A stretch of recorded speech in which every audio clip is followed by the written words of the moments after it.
السلام علیکم، welcome to novels narrative. کیسے ہیں آپ لوگ؟ امید کرتی ہوں کہ خیر و عافیت سے ہوں گے جی۔ تو آج ہم سٹارٹ کرنے جا رہے ہیں اپنا نیو ناول، لیکن اس سے پہلے اگر آپ نے چینل سبسکرائب نہیں کیا تو جلدی سے چینل سبسکرائب کر لیں، بیل آئیکن دبا لیں تاکہ ہر آنے والی نئی ویڈیو آپ کو ملتی رہے۔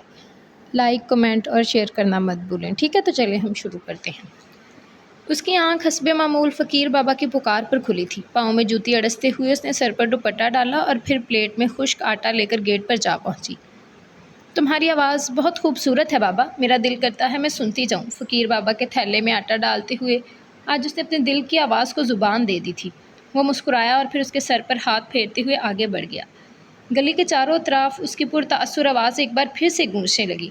وہ گیٹ سے ٹیک لگائے اسے تب تک دیکھتی رہی جب تک وہ گلی کا موڑ نہ مڑ گیا۔ پھر آہستہ سے گیٹ بند کرتے اندر آ گئی، نماز ادا کی، قرآن کی تلاوت کی اور پھر چڑیوں کا دانہ لے کر چھت پر آ گئی۔ منڈیر پر پڑے برتن میں دانہ ڈالا، ساتھ پڑی خالی کٹوری کو پانی سے بھرا اور پھر مطمئن ہوتی نیچے آ گئی۔ سورج نے چاروں طرف اپنی شعاعیں بکھیرنا شروع کر دی تھی۔ وہ کالج جانے کی تیاری کرنے لگی۔ السلام علیکم ابو جی۔ برآمدے میں بچھے تخت پر ابو کو بیٹھے دیکھ کر اس نے سلام کیا۔ وہ جو کسی گہری سوچ میں گم تھے چونک گئے اور پھر کتنی دیر کالی چادر کے حالے میں سجے اس کے معصوم چہرے کی طرف دیکھتے رہے۔ آپ نے ناشتہ کر لیا؟ ان کے سامنے موجود خالی برتنوں کو دیکھتے ہوئے وہ پھر بولی۔ انہوں نے بے خیالی میں ہنکار بھرا۔ وہ برتن اٹھاتی کچن کی طرف بڑھ گئی جہاں امی اس کا ناشتہ بنا رہی تھی۔ السلام علیکم امی، کیا میرا ناشتہ تیار ہے؟ ہاں بیٹھو، تم میں دیتی ہوں۔ وہ وہاں پڑی کلوتی کرسی پر ٹک گئی۔ اس کی آنکھوں میں آنسو چلملانے لگے۔ وہ اچھی طرح جانتی تھی کہ اس کے والدین ان دنوں جس مشکل دور سے گزر رہے تھے، ابھی کچھ مہینوں کی ہی تو بات تھی کہ ان کے گھر میں کتنا سکون تھا۔ نہ جانے کس کی نظر لگ گئی تھی ان کے خوشحال گھرانے کو۔ وہ ہنستے بستے لوگ گمسم ہو کر رہ گئے تھے۔ ٹپ ٹپ اس کی گود میں بڑے ہاتھوں پر گرتے آنسو اپنے دکھ کی داستان سنانے لگے۔ اب رونے سے کیا فائدہ؟ پہلے سوچ سمجھ کر فیصلہ کرنا تھا۔ اس کے سامنے ناشتہ رکھتے ہوئے امی برہمی سے گویا ہوئیں۔ مجھ سے آپ دونوں کی بے عزتی نہیں دیکھی جاتی امی۔ محلے والے جس انداز میں ابو کی شرافت پر انگلی اٹھا رہے ہیں میں سب وہ برداشت نہیں کر سکتی۔ اس نے آنسو بھری آنکھیں اٹھائیں۔ ابھی بھی تمہارے پاس وقت ہے۔ اپنے ابو کے علم میں آنے سے پہلے اپنا فیصلہ بدل لو۔ یہ سب ٹھیک نہیں ہو رہا۔ میرا اور اپنے ابو کا ہی احساس کر لو۔ مہوم سے امید کے تحت انہوں نے اسے سمجھانا چاہا۔ آپ کا اور ابو کا ہی تو خیال ہے امی، ورنہ میں اس طرح کبھی نہ سوچتی۔ اس کے حلق میں نمکین گولا سا پھنس گیا۔ بہت مشکل سے میں یہ فیصلہ کر پائی ہوں۔ میں نے حالات سے سمجھوتا کر لیا ہے۔ آپ بھی اس فیصلے کو دل سے نہ صحیح مگر حالات کی مجبوری سمجھ کر قبول کر لیجیے۔ آپ دونوں کے سوا میرا کوئی نہیں اور آپ دونوں کے لیے میں اپنی جان تک دے سکتی ہوں۔ یہ تو کچھ بھی نہیں۔ اس نے ان کے دونوں ہاتھ تھامے۔ تو تم اپنا فیصلہ نہیں بدلو گی؟ میں مجبور ہوں امی۔ ہم مل کر مقابلہ کریں گے۔ ہم کمزور ہیں امی۔ ہم یہ گھر ہی چھوڑ دیں گے۔ ہم پہلے بھی تو اپنا گھر چھوڑ کر یہاں آئے ہیں نا، اور کتنے گھر بدلیں گے؟ اس کی بات میں وزن تھا مگر انہوں نے پھر بھی ہمت نہ ہاری۔ کیسے اپنے نازوں پلی کو خاردار راہوں پر چلنے کی اجازت دے دیتی؟ تم ہمت کرو مائدہ، کوئی نہ کوئی راہ نکل آئے گی۔ پلیز امی، مجھے مزید کمزور مت کریں، ٹوٹے لہجے میں جیسے اس نے گزارش کی۔ وہ کتنی دیر دکھ بھری نسوں سے اس کے منتشر وجود کو دیکھتی رہی اور پھر ایک خفگی کا تاثر دیتی خاموشی سے باہر نکل گئی۔ ایک پل کے لیے اسے لگا کہ وہ اپنے فیصلے پر مضبوطی سے جمی نہیں رہ سکے گی۔ میں کیا کروں امی؟ میں مجبور ہوں۔ میں کمزور نہیں تھی مگر میرے رشتوں نے مجھے کمزور کر دیا ہے۔ وہ وہیں میز پر سر ٹکائے پھوٹ پھوٹ کر رو دی۔ اس کے دل نے کہا کہ وہ اپنے وجود کو ہی آگ لگا دے جس کی وجہ سے یہ سب ہو رہا تھا۔ کالج کے ڈرامہ فیسٹیول میں اس نے انارکلی کا رول پلے کیا تھا۔ خوبصورت تو وہ پہلے ہی تھی مگر اس گیٹ اپ نے اس کے حسن کو مزید پرکشش بنا دیا تھا۔ ہر آنکھ پلک جھپکے بغیر اس کے سوگوار روپ کو دیکھتی رہی۔ اور یہیں اس فنکشن کے چیف گیسٹ سردار شاویر اس پر اپنا دل ہار گئے۔ انہوں نے یہ بھی نہ دیکھا کہ وہ عمر میں ان سے کتنی چھوٹی ہے۔ انہیں بس اپنے دل کا خیال رہا جس کی ہر دھڑکن میں وہ بغیر اجازت آ کر سما چکی تھی۔ انہیں اگر کچھ یاد رہا تو اس کا سوگوار حسن، اس کی معصومیت، اس کی دلکشی۔ اپنے دل کے ہاتھوں مجبور ہو کر انہوں نے اس کے گھر اپنا پرپوزل بھیج دیا اور وہیں سے مائدہ کی زندگی کا بھیانک باب شروع ہو گیا۔ اظفر صاحب نے رشتے سے انکار کر دیا۔ یہ بات شابیر کی غیرت کو تازیانے کی طرح لگی۔ دل کا معاملہ رفتہ رفتہ انا کا سوال بن گیا اور پھر انا ضد میں ڈلتی چلی گئی۔ مائدہ اور اس کے گھر والوں کی زندگی تنگ سے تنگ تر ہوتی گئی۔ محلے والے علیحدہ ان کے گھر پر نظر رکھنے لگے۔ گن سوئیاں لینے کے لیے تنگ آ کر انہوں نے وہ محلہ ہی چھوڑ دیا۔ 4 دن ہی وہ نئے گھر میں سکون سے رہ پائے تھے کہ ایک دن کچھ عورتیں ہاتھوں میں مٹھائی کی ٹوکریاں تھامے ان کے گھر چلی آئیں اور پھر تمام